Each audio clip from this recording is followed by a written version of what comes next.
I wanted to point out the dishonesty of Richard Carrier, who is the rare scholar who actually believes that Jesus never existed and is just a myth. Now, this is not an ad hominem attack or argument which is directed at Richard Carrier himself, apart from his view of the historical Jesus, but this is directed right at his view and his argument against the historicity of Jesus. Before I get into the details, I wanted to remind you to hit the subscribe button and the notification bell so you can get immediate notifications once I drop new videos. The next and pretty much the best case that they can come up with, the historicists can come up with to try and refute mythicist theory, is to claim that Paul mentions the earthly family of Jesus. And there are a few passages where that could be the case. There are two passages where he refers to brothers of the Lord.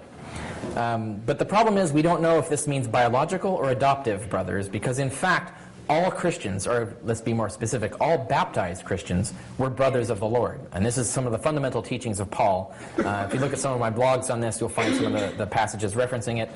But in fact, Paul frequently talks about the fact that when we get baptized, we become adopted by God and therefore become the brothers of the Lord, become the brothers of Jesus. That in fact, Jesus, Paul explicitly says, Jesus was the firstborn of many brethren, the many brethren meaning the other brothers, meaning the Christians.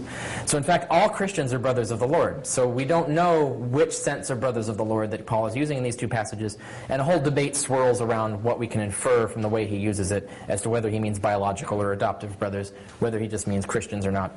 And there are other ways to interpret this passage. This is probably the weakest pillar that you can rest historicity on. And it's really the only evidence, there's really the only thing that they have to maintain the case for the historicity of Jesus. I think it's far too weak.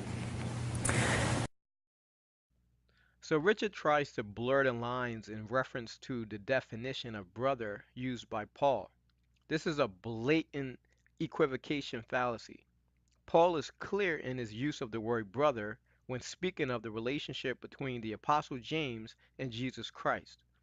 Let's take a look at the passage from Galatians chapter 1, verses 18 and 19. It says, "Then after 3 years I went up to Jerusalem to get acquainted with Cephas and stay with him 15 days. I saw none of the other apostles, only James, the Lord's brother." Paul is clearly making a distinction between Peter and the apostles and James, the Lord's brother. If he was referring to all of the apostles as the Lord's brothers, why not say, "I saw none of the Lord's brothers, only James"? But he said, "I saw none of the other apostles, only James, the Lord's brother." Carrier is obviously being dishonest. He doesn't want Jesus to have existed, and so he's trying to twist the scriptures to say what he wants it to say. Because if Jesus had a biological brother, then Jesus existed. But since Carrier teaches that Jesus is a myth, then of course he doesn't want James to be Jesus' family member. So he uses dishonesty to continue the absurd claim that Jesus never existed.